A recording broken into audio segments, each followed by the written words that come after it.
യേശുവിന്റെ ഏറ്റവും പ്രിയമുള്ള കുഞ്ഞെ, 2 സാമുവേൽ 1-ാം അധ്യായം 23-ാം വാക്യം ഒരുപക്ഷെ നമ്മൾ വായിച്ചിട്ടുണ്ടെങ്കിലും വളരെ വേഗം തള്ളിക്കളഞ്ഞിട്ടുള്ള, ഒട്ടും ശ്രദ്ധിക്കാതെ പോയ ഒരു വചനമാണ് ഇന്നത്തെ ആമേൻ.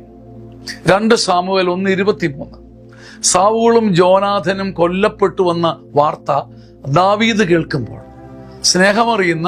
സ്നേഹിക്കാനറിയാവുന്ന ചങ്കുള്ള, സ്നേഹത്തിന്റെ ആർദ്രതയും ശക്തിയും അറിയാവുന്ന ദാവീദ് അവരെ കുറിച്ച് പാടുന്ന ഒരു വിലാപഗാനമാണിത്. സാവൂളും ജോനാഥനും പ്രിയരും പ്രാണപ്രിയരും, ജീവിതത്തിലും മരണത്തിലും അവർ വേർപിരിഞ്ഞില്ല. കഴുകനേക്കാൾ വേഗമുള്ളവർ, സിംഹത്തെക്കാൾ ബലമുള്ളവർ. ഇവിടെ ഒരു ചോദ്യം നമ്മുടെ ചങ്കിൽ ബാക്കി നിൽക്കുകയാണ്. നമ്മുടെ സ്നേഹബന്ധങ്ങളെക്കുറിച്ച്, നമ്മുടെ ജീവിതത്തിന്റെ സത്യത്തെക്കുറിച്ച്, നമ്മുടെ ആത്മബന്ധങ്ങളുടെ ബലത്തെക്കുറിച്ച്, നമ്മുടെ റിലേഷൻഷിപ്പിന്റെ ആഴത്തെക്കുറിച്ച് ജനം പാട്ടുപാടുമോ? നമ്മുടെ ആത്മബന്ധങ്ങളെക്കുറിച്ച് ജനം നാട്ടിൽ പാട്ടുപാടുമോ?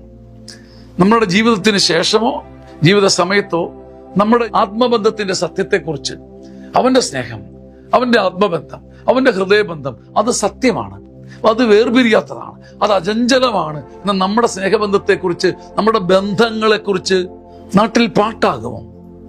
ആരെങ്കിലും നമ്മെക്കുറിച്ച്, നമ്മുടെ ആത്മബന്ധത്തെക്കുറിച്ച് ഒരു വിലാപകാവ്യം എഴുതുമോ? അങ്ങനെ എഴുതാൻ ഒരു ഭാഗ്യം കിട്ടട്ടെ.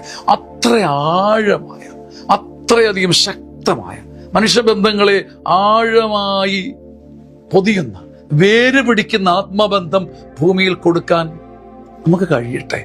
എളുപ്പമുള്ളൊരു കാര്യമല്ല. സാവൂളും ജോനാഥനും പ്രിയരും പ്രാണപ്രിയരും, ജീവിതത്തിലും മരണത്തിലും അവർ വേർപിരിഞ്ഞില്ല.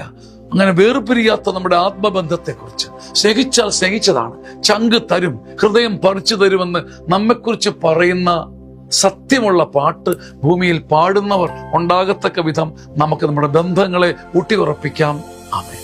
60 വയസ്സിന് മുകളിലുള്ളവർക്ക് ജീവിതത്തെ ഒന്നുകൂടെ കാണാനും അപഗ്രഥിക്കാനും പഠിക്കാനും ഒന്ന് തിരഞ്ഞെടുക്കാൻ, നന്മയും സന്തോഷവും തിരഞ്ഞെടുത്ത് ജയിക്കാനുള്ള അവസരമാണ് സീനിയർ സിറ്റിസൺ ധ്യാനം. ചങ്ങനാശ്ശേരി അതിരൂപത ഒരുക്കുന്ന ഈ മനോഹരമായ ശുശ്രൂഷ ജൂലൈ 19, 20, 21, 22 തീയതികളിലാണ്. വളരെ സ്നേഹത്തോടെ നിങ്ങളെ സ്വാഗതം ചെയ്യുന്നു. ആഗ്രഹിക്കുന്നുണ്ടെങ്കിൽ ഉടൻ ബുക്ക് ചെയ്ത് കൂടെ ആയിരിക്കുക. ആമേൻ.